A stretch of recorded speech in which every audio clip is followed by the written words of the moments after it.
Assalamualaikum warahmatullahi wabarakatuh. Halo guys, kenalin nama aku Indri Nur Hidayani. Pada video kali ini aku bakalan ngebahas tentang apa aja sih yang dipelajari pada mata kuliah psikologi komunikasi. Tapi sebelumnya aku bakalan ngucapin banyak terima kasih kepada Ibu Rizkiatul Hasanah, di mana beliau ini adalah dosen pembimbing pada mata kuliah psikologi komunikasi ini. Oke, tanpa berlama-lama, yuk kita intip pembahasannya melalui mind mapping yang udah aku buat nih guys. Hal pertama tentunya yang dipelajari dalam psikologi komunikasi yaitu pengertian dan definisi dasar psikologi komunikasi.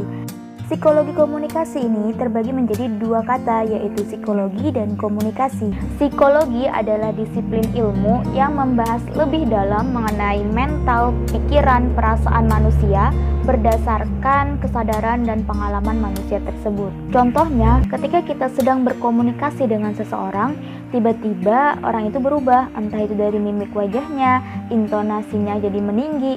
Nah, sebenarnya ada apa sih yang terjadi dengan orang tersebut? Apakah dia punya pengalaman tertentu dengan topik itu? Nah, hal inilah yang diobrak-abrik dalam dunia psikologi. Lalu kemudian ada komunikasi.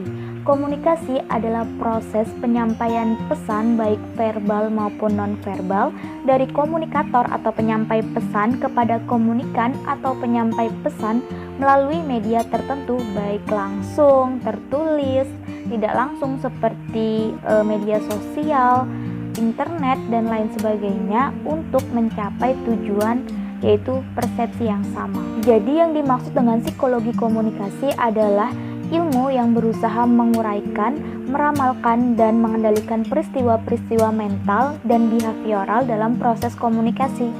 Nah, yang dimaksud di sini dalam peristiwa mental itu seperti hal-hal yang masih dalam diri kita, contohnya seperti perasaan kita dan pikiran kita.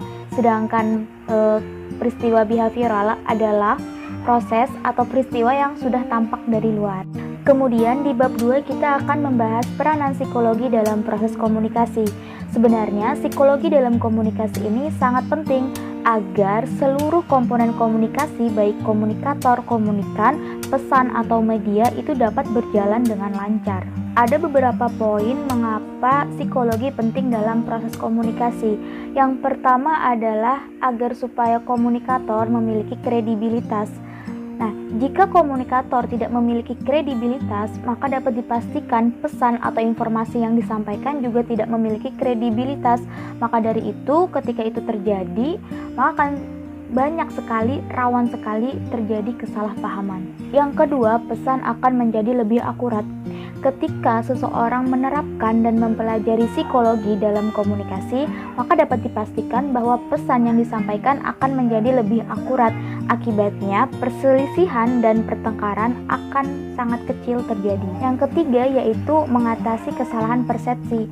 Seorang komunikator dan komunikan yang mempelajari psikologi akan lebih mampu memahami, menelaah, dan mengerti informasi yang ditukarkan. Akibatnya, ketika tidak adanya kesalahan persepsi, maka makna informasi akan sesuai dengan maksudnya. Yang keempat adalah memilih media yang sesuai dengan bahasan informasi. Nah, media ini sangat penting dalam proses komunikasi. Akibatnya, ketika dalam memilih media tidak sesuai, maka dapat dipastikan juga informasi tidak akan tersampaikan dengan baik. Lalu yang kelima, untuk mengenali karakter. Nah, pengenalan karakter dalam komunikasi itu sangat penting untuk memberikan gambaran mengenai orang tersebut. Nah, ketika kita sudah mendapatkan gambaran orang tersebut, maka kita akan berusaha menyesuaikan diri dengan orang itu. Memasuki bab yang ketiga, kita akan membahas tentang karakteristik manusia komunikan. Pada bab ini, kita akan membahas tentang teori Freud yang membagi 3 substansi yang membentuk karakter manusia. Yang pertama ada ID. ID adalah dorongan yang bersifat instingtif, dorongan seperti hewaniah. Contohnya, ketika kamu lapar, ya kamu makan tanpa peduli itu makanan punya siapa. Kemudian yang kedua ada ego. Ego adalah perantara antara ID dengan realitas dengan tuntutan rasional dan realistik. Contohnya adalah ketika kita dimarahi bos. Nah, ketika seseorang itu menuruti ID-nya, maka dia akan balik marah karena tidak terima dimarahi bos. Namun, ketika kita menggunakan ego, kita akan berpikir lagi, kalau misalnya seandainya aku marah nih, bisa-bisa nanti aku dipecat. Kemudian yang ketiga ada super ego.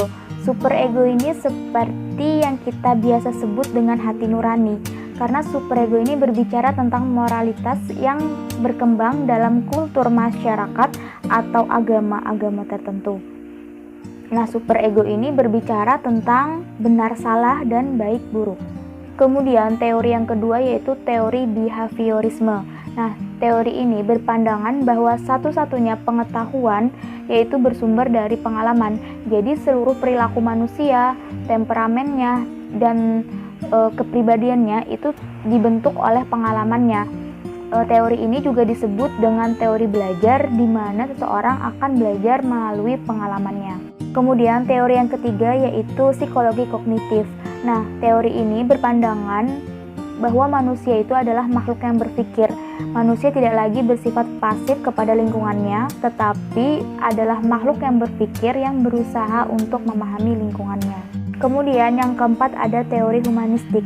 Teori ini adalah teori baru yang melengkapi teori-teori sebelumnya. Teori ini berpandangan bahwa manusia itu, eksistensi manusia itu adalah tentang bagaimana dia berguna untuk sesamanya gitu. Jadi bukan apa yang kita dapatkan dari kehidupan, tetapi apa yang kita dapat berikan untuk kehidupan kita. Oke, kita memasuki bab yang keempat yaitu tentang sistem komunikasi intrapersonal, sensasi dan persepsi.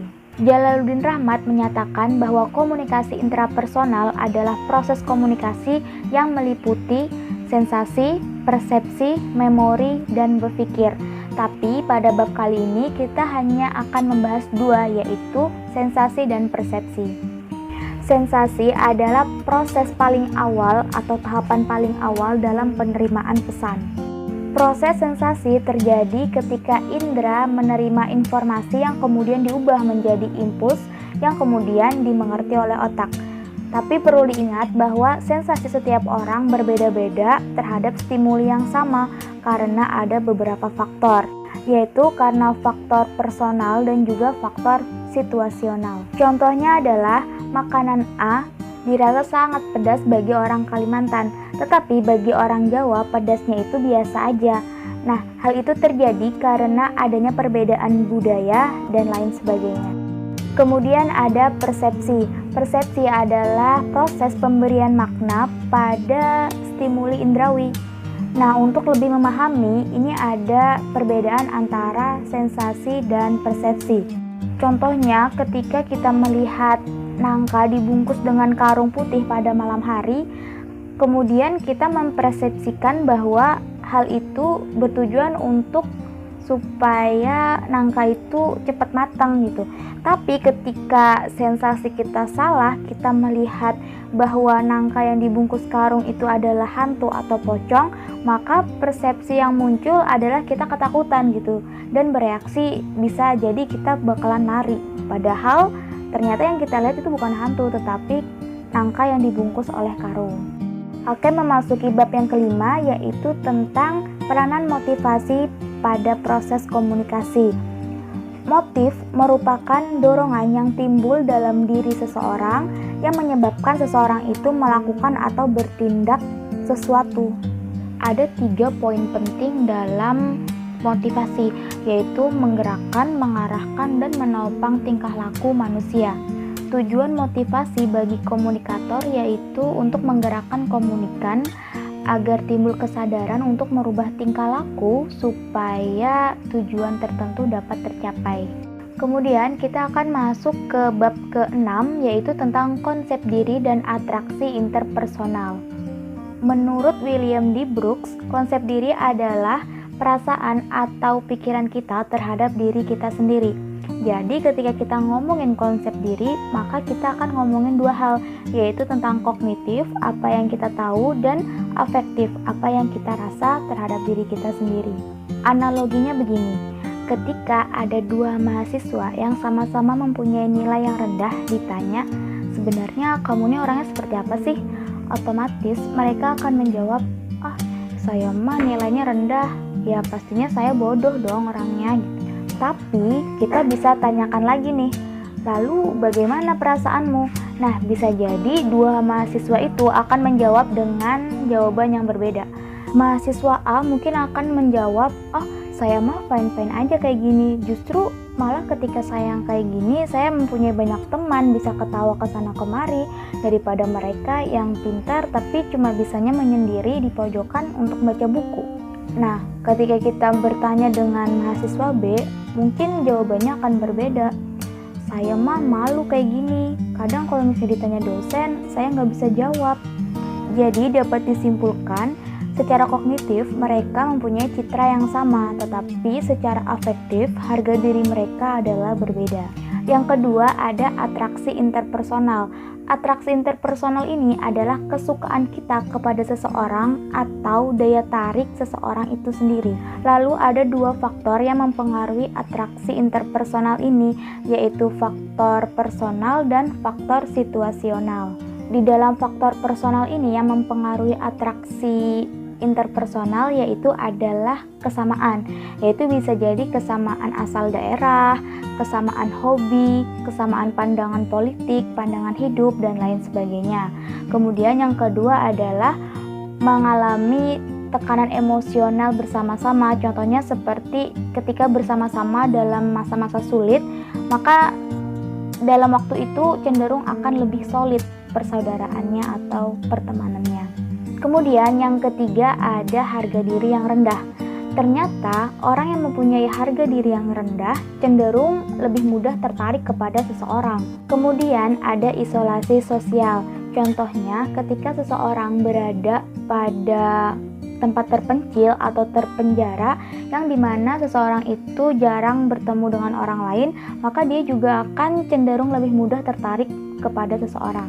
Lalu faktor yang kedua yaitu faktor situasional. Nah, faktor ini adalah faktor yang terdapat di luar diri kita, sedangkan yang personal tadi itu adalah faktor-faktor yang berasal dari dalam diri kita. Yang termasuk dalam faktor situasional ini yaitu seperti daya tarik fisik. Nah, orang yang cenderung cantik dan ganteng akan lebih mudah disukai oleh banyak orang. Kemudian yang kedua itu adalah reward atau hadiah. Jadi orang yang cenderung mudah memberi hadiah atau pujian kepada orang lain cenderung akan lebih mudah disukai juga oleh banyak orang. Kemudian yang ketiga adalah familiar. Orang yang familiar dengan kita atau sering kita jumpai atau orang yang akrab dengan kita cenderung juga mudah untuk kita sukai. Kemudian yang keempat adalah proximity. Nah, proximity ini adalah orang yang dekat dengan kita. Ini proximity ini berbicara tentang jarak. Jadi orang yang cenderungnya mempunyai jarak yang dekat dengan kita lebih mudah untuk kita sukai. Lalu yang terakhir adalah kemampuan. Jadi orang yang mempunyai kemampuan atau orang yang kita anggap mempunyai kemampuan lebih besar dari kita cenderung akan lebih mudah kita sukai dibandingkan kemampuan orang yang cenderung kita anggap lebih kecil daripada kita. Lalu sebenarnya apa sih pentingnya mempelajari atraksi interpersonal?